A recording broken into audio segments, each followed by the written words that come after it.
الله أكبر.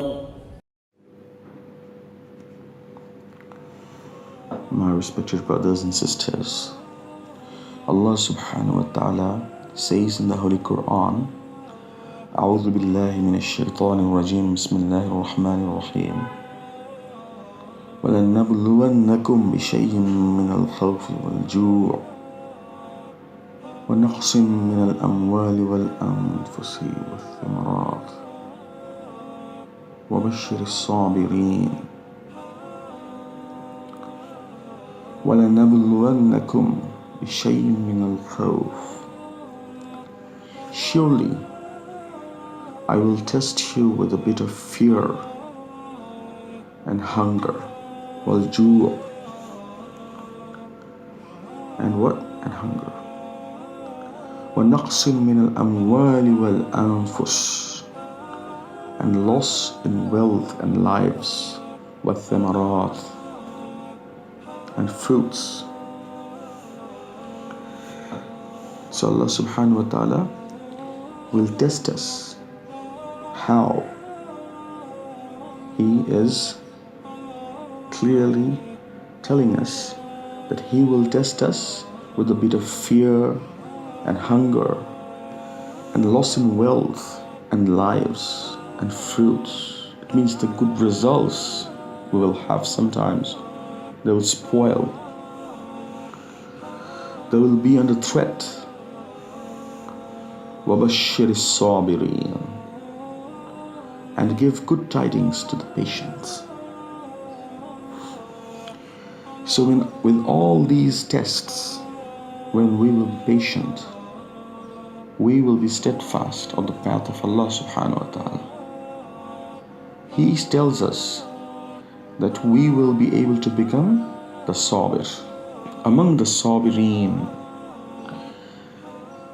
and therefore there is good news, there is glad tidings for us. Then Allah subhanahu wa ta'ala says, الَّذِينَ إِذَا أَصَابَتْهُمْ مُصِيبَةٌ, who, when a suffering visits, قَالُوا, say. So who, when a suffering visits them, say, إِنَّا لِلَّهِ وَإِنَّا إِلَيْهِ رَاجِعُونَ, we certainly belong to Allah, and to Him we are bound to return. Subhanallah. So Allah subhanahu wa ta'ala is telling us the quality of a patient, a believer who will be testified, who will be tried, but he will always turn to Allah subhanahu wa ta'ala. In such a state, what will he or she utter? A believer would utter, Inna lillahi, verily we are for Allah, we belong to Allah, and to Him we are bound to return. Wa inna ilayhi raji'un. See what Allah subhanahu wa ta'ala says then? Ulaika alayhim salawatum min rabbihim, those are the ones upon whom there are blessings. Blessings from their Lord, min rabbihim, wa rahmah, and mercy as well. Wa ulaika humul muhtadun, and those are the ones who are on the right path. So Allah subhanahu wa ta'ala certifies finally that who are the people who are on the right path. The people in this world who are being tested in various ways. They are still patient. They are turning to Allah subhanahu wa ta'ala. They are firmly believing that their Lord is Allah and they have to return to Him.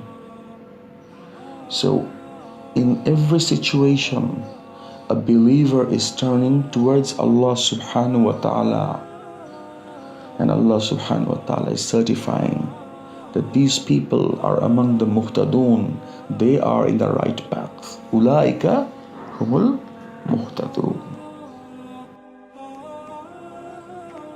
My dear brothers and sisters, see, we want peace, we want tranquility,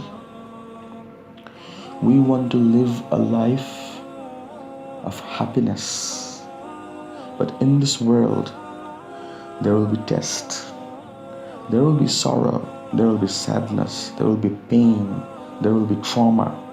In various states, Allah subhanahu wa ta'ala would test us to see whether we firmly believe and firmly hold the faith on Allah subhanahu wa ta'ala or not. So life will not be free from various tests, various sadness, various loss. It will not be free from that. The only way to get the tranquility, the only way to get the peace of mind and heart is to be patient on Allah's path.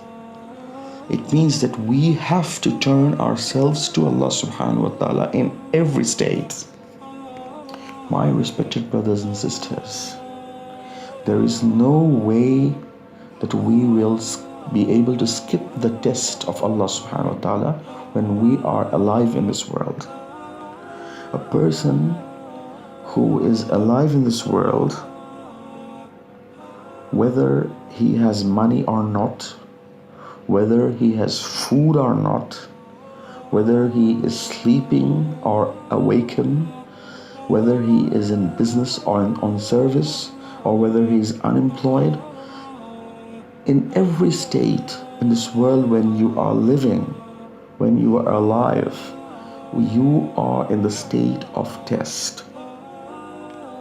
And for whom is the test? That is something to clearly understand.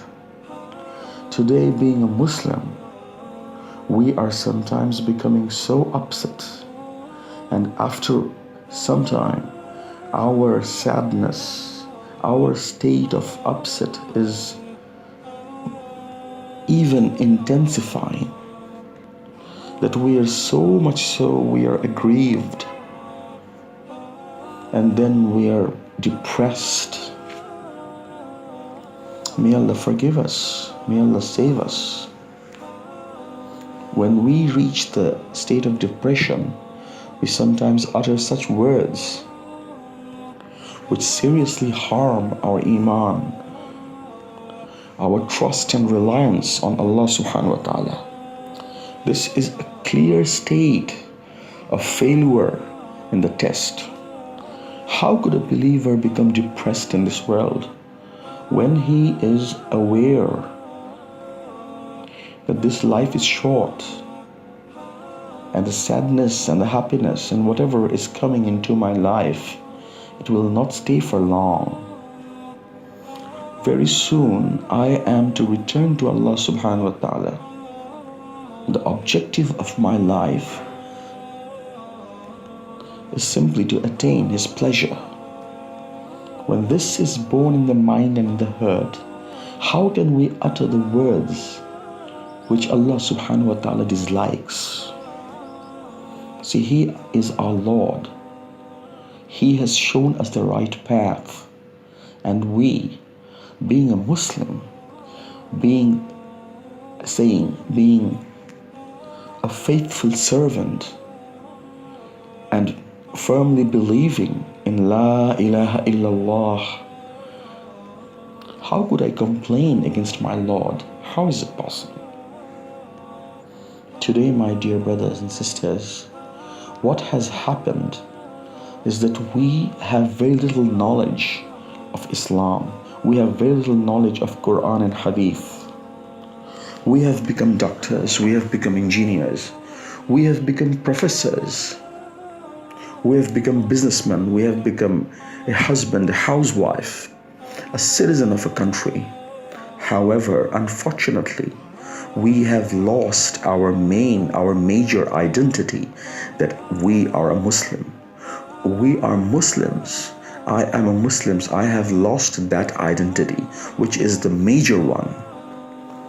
losing the identity as a Muslim, losing the knowledge of Quran and Hadith, losing the divine knowledge, moving away from the right path, forgetting the objective of life. Situations overpower us. We easily become depressed. We completely forget about good intention. We completely forget about tawbah. We completely forget the afterlife, the life hereafter. We seek the best result in this world. We seek the best fruit in this world. Whereas a believer should never forget that this worldly life is not the place, is not the time to get the best result. This life is for test. My dear respected brothers and sisters, see what Allah Subhanahu wa Taala says. How sweetly, how softly, how seriously He informs us. كل نفس ذائقة الموت. Every soul has to taste death. وإنما توفون أجوركم يوم القيامة. It is on the day of judgment. فمن زحزح عن وإنما توفون أجوركم يوم القيامة. It is on the day of judgment that you shall be paid your rewards in full. فَمَنْ زُحْزِحَ عَنِ النَّارِ. So whoever has been kept away from the fire, وَأُدْخِلَ الْجَنَّةَ فَقَدْ فَازَ, and admitted to paradise and has really succeeded. وَمَا الْحَيَاةُ الدُّنْيَا إِلَّا مَتَاعُ الْغُرُورِ. The worldly life is nothing but an illusory enjoyment. Therefore, Allah Subhanahu wa Ta'ala's revelation is very clear. Allah Subhanahu wa Ta'ala has clearly warned us that this worldly life is an illusion.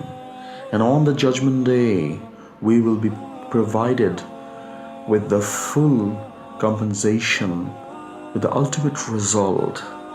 And so whoever will be kept away from hellfire will be entered into the Jannat, into the paradise.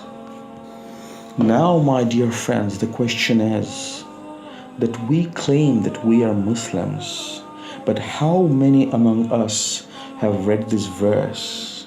How many among us have understood or tried to understand at least what is the meaning of this verse?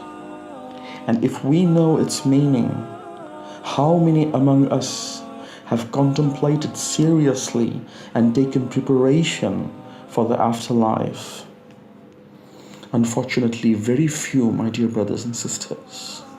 When the name and fame and the wealth and the earnings and the learning and the higher study and the passion and the fashion and the career of this world is the objective, the results of this world will be vital.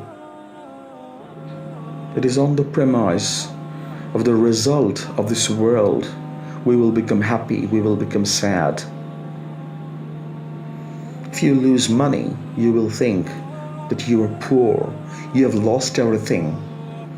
If you fail in the school or in the college or university, you would feel that that is the biggest loss. A businessman, when he will not make profit, he would think that, oh, in what a loss am I today? I am finished. I have lost everything.